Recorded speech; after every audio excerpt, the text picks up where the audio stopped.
નમસ્કાર મિત્રો, સૌરાષ્ટ્રના બે મહત્વના જિલ્લા જામનગર અને રાજકોટમાં નકલી દૂધ સામે તંત્રએ કાર્યવાહી કરી હતી. જામનગરના કાલાવાડ ગ્રામ્ય વિસ્તારમાં ભેળસેળયુક્ત દૂધ બનાવવાના કૌભાંડનો પર્દાફાશ થયો હતો.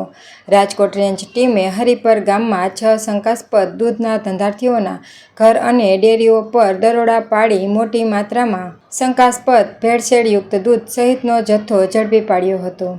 પોલીસની તપાસ દરમિયાન અલગ અલગ મકાનો અને ડેરીઓમાંથી શંકાસ્પદ ભેળસેળયુક્ત દૂધ બનાવવાનું કામ ચાલુ હોવાનું બહાર આવ્યું હતું. પોલીસે કુલ 7,150 લીટર શંકાસ્પદ ભેળસેળયુક્ત દૂધ, 120 કિલો વનસ્પતિ ઘી અને 15 કિલો દૂધ બનાવવાનો પાવડર ઝડપી પાડ્યો હતો. ફૂડ સેફ્ટી વિભાગ દ્વારા શંકાસ્પદ ભેળસેળયુક્ત બનાવટી દૂધ, વનસ્પતિ ઘી અને દૂધ બનાવવાના પાવડરનો નાશ કરવામાં આવ્યો હતો. આ મામલે સંબંધિત દૂધના ધંધાર્થીઓ વિરુદ્ધ ફૂડ સેફ્ટી ઓફિસર દ્વારા આગળની કાયદેસરની કાર્યવાહી હાથ ધરવામાં આવી છે. જ્યારે રાજકોટના કાથરોટા ગામનો રહેવાસી ભાવેશભાઈ ભીખાભાઈ ભારાએ પોતાના રહેણાંક મકાનમાં વધુ નફો કમાવાની લાલચે ભેંસોના અસલી દૂધમાં પામ તેલ અને દૂધનો પાવડર મિક્સ કરી નકલી દૂધ બનાવી રહ્યો છે. આ મિશ્રણથી તે દૂધની ક્વોન્ટિટી અને ફેટનું પ્રમાણ વધારી દેતો હતો.